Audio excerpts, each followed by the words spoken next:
وہ شاہین کی طرح اڑتا ہوا اسے ٹکرا چکا تھا۔ نقاب پوش اس کے دھکے سے پیچھے کھڑے ہوئے تینوں نقاب پوشوں میں سے ایک سے ٹکرا کر فرش پر گر گیا تھا۔ باقی دو نقاب پوش بلیک زیرو پر مل پڑے تھے اور پھر ہال میں ایک زوردار جنگ چھڑ گئی تھی۔ بلیک زیرو کے مقابلے میں چاروں نقاب پوش کافی طاقتور اور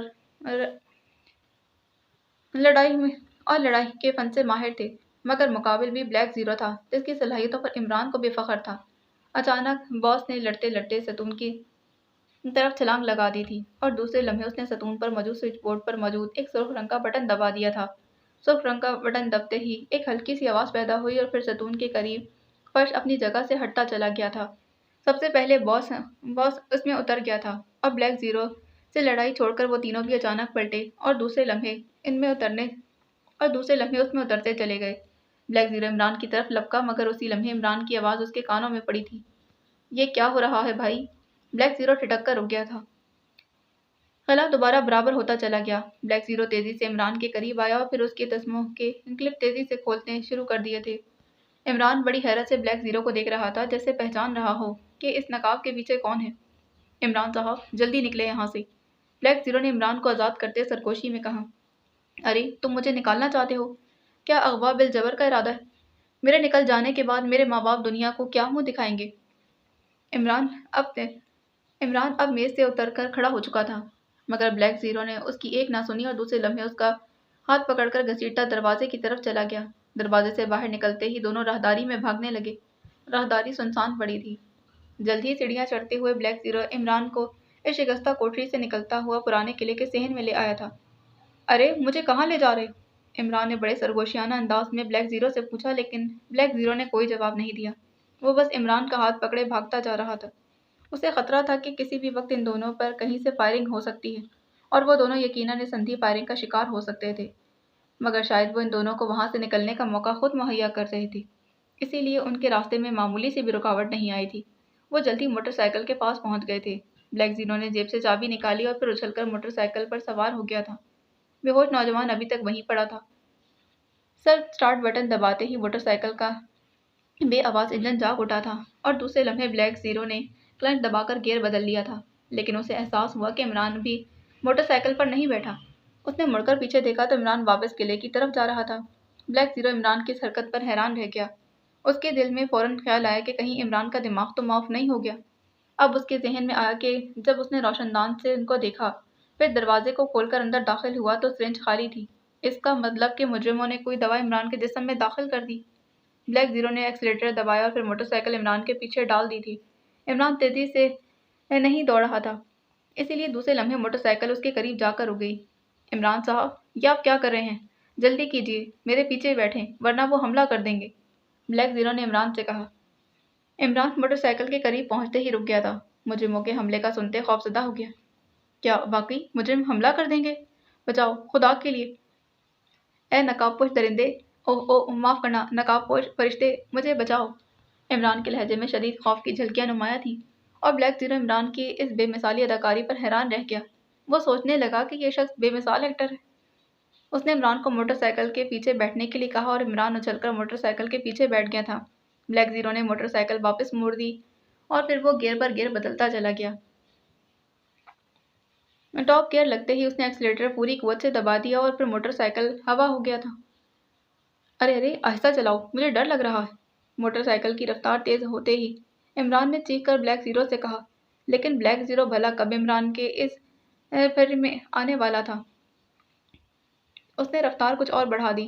عمران کے منہ سے باقاعدہ چیخیں نکلنے لگی تھیں، جیسے وہ انتہائی خوفزدہ ہو گیا۔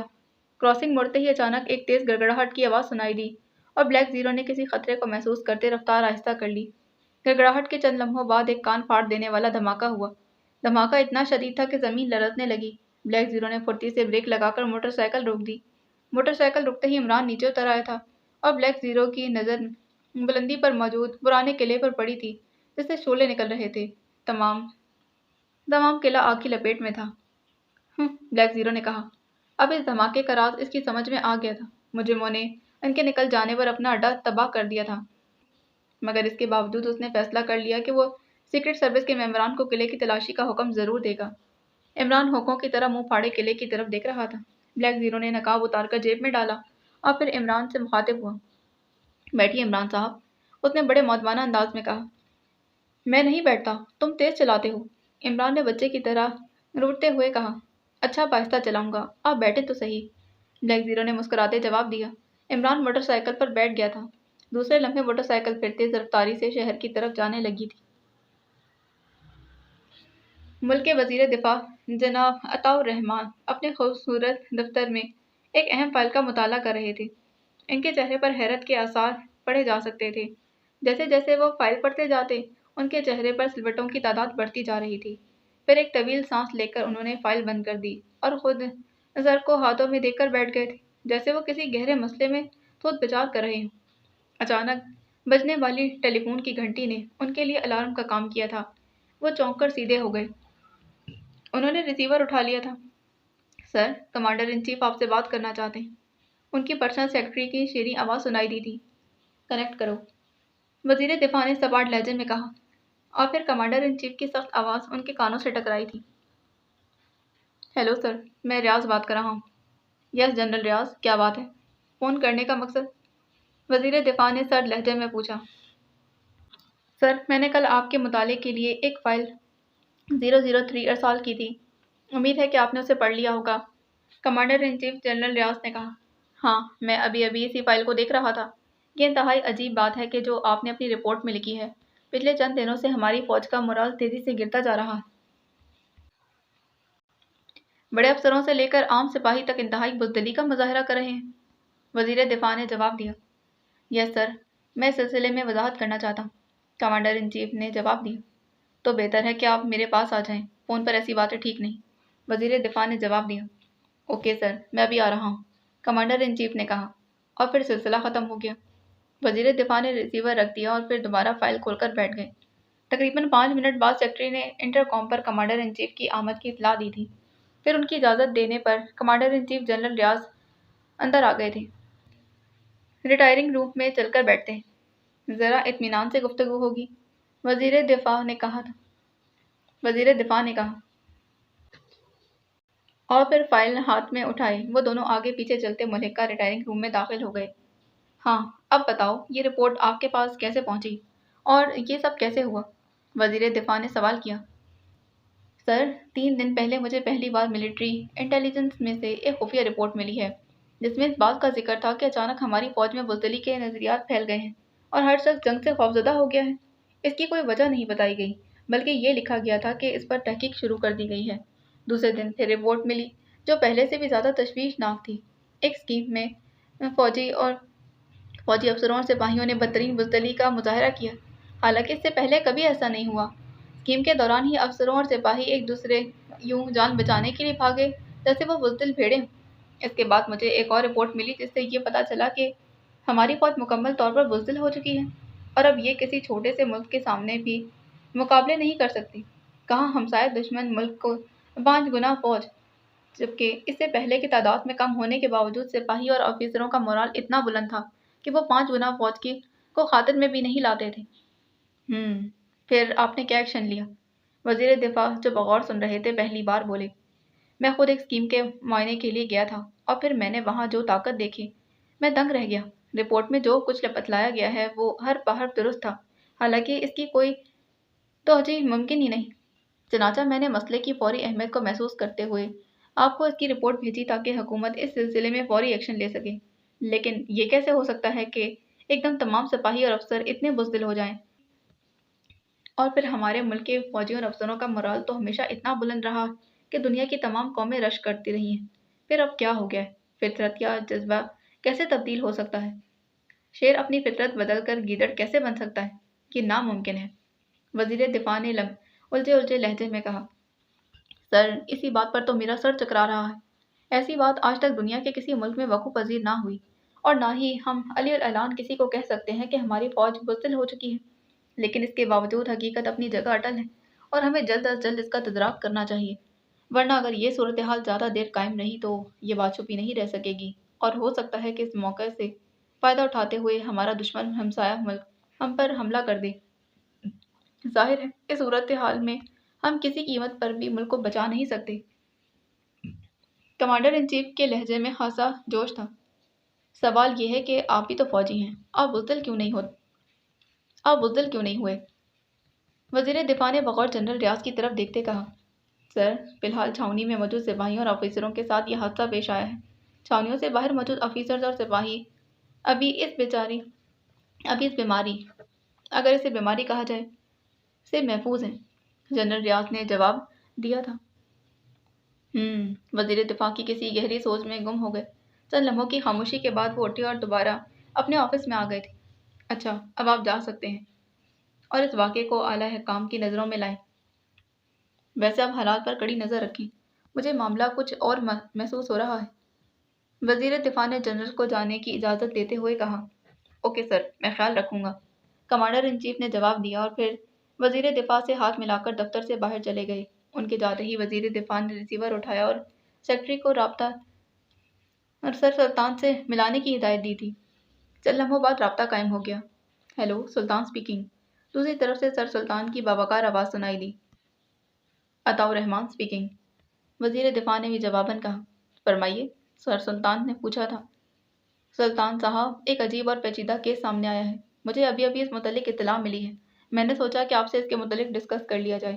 وزیر دفاع شاید اپنا مطلب صحیح طریقے سے واضح کرنے میں ناکام رہے، کیونکہ دوسری طرف سے سر سلطان کی الجھی ہوئی آواز سنائی دی۔ کیا مطلب جناب؟ میں سمجھا نہیں۔ بات یہ ہے سلطان صاحب، ابھی کمانڈر ان چیف نے مجھے اطلاع دی ہے کہ پچھلے دنوں سے ہماری چھاؤنی میں موجود فوجی سپاہی اور آفیسرز کا مورال قطعی گر گیا ہے۔ وہ تمام لوگ اپنی فطرت کے برعکس انتہائی بزدل ہو چکے ہیں۔ ملٹری انٹیلیجنس کی رپورٹ بھی یہی ہے۔ وزیر دفاع نے اپنی بات یہ وضاحت کی تھی۔ کیا مطلب مورال گر چکا ہے؟ میں سمجھا نہیں، آپ کیا کہہ رہے ہیں؟ سر سلطان کے لہجے میں یوں ظاہر ہو رہا تھا جیسے انہیں وزیر دفاع کی دماغی حالت پر شک ہو گیا ہو، اور بات بھی ایسی ہی تھی جو بھی سنتا پہلے تو کہنے والے کو پاگل قرار دیتا۔ جی ہاں، یہی بات ہے، وزیر دفاع نے بڑے اطمینان سے جواب دیا۔ کمال ہے، آپ اتنے عقل مند اور مدبر ہیں، اسی لیے تو میں کچھ کہہ نہیں سکتا، مگر سر سلطان بھی الجھ گئے تھے۔ ان کی سمجھ میں نہیں آ رہا تھا کہ وہ اپنی بات کس طرح مکمل کریں۔ جو کچھ آپ کہہ رہے ہیں، ہر آدمی یہی تو سوچتا ہے۔ جب مجھے پہلے اس بات کی رپورٹ ملی تو مجھے بھی کمانڈر ان چیف کی دماغی حالت پر شک ہو گیا تھا، مگر پھر ان سے تفصیلی گفتگو کے بعد اس نتیجے پر پہنچا ہوں کہ معاملہ انتہائی پراسرار اور مشکوک ہے۔ وزیر دفاع شاید سر سلطان کا مطلب سمجھ گئے تھے۔ وہ فائل آپ کے پاس موجود ہے تو مجھے بھجوا دیجیے، پوری تفصیل پڑھنے کے بعد ہی اس کے متعلق کچھ کہہ سکتا ہوں۔ سر سلطان نے شاید بات ٹالنے میں ہی عافیت سمجھی تھی۔ ٹھیک ہے، میں ابھی متعلقہ فائل آپ کے پاس بھجوا دیتا ہوں، وزیر دفاع نے کہا اور پھر ریسیور رکھ دیا تھا۔ ریسیور رکھنے کے بعد انہوں نے سیکرٹری کو فائل 003 سر سلطان کو بھیجنے کے احکام نوٹ کروائے اور پھر خود بھی دفتر سے باہر چلے گئے تھے۔ ان کا دماغ اس بات پر انتہائی الجھ گیا تھا کہ وہ دفتر میں مزید کام کرنے سے اپنے آپ کو قاصر سمجھ رہے تھے۔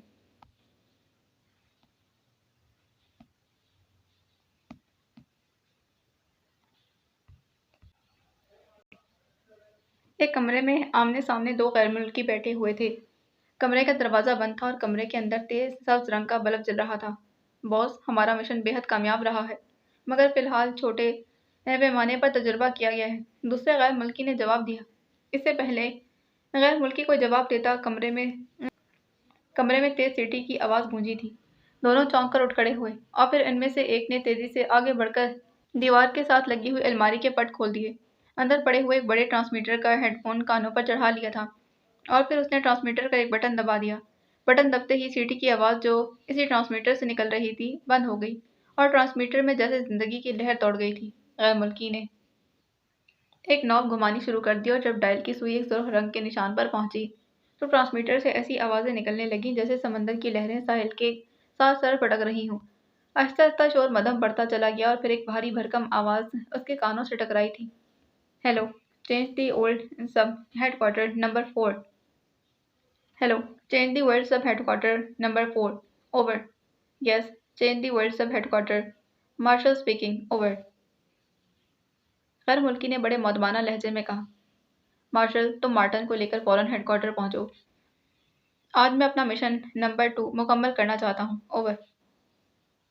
دوسری طرف سے بھاری بھرکم آواز نے تحکمانہ لہجے میں کہا، اوکے باس، ہم دونوں ابھی پہنچ رہے ہیں۔ اوور۔ مارشل نے جواب دیا، تم دونوں مکمل طور پر تیار ہو کر آنا،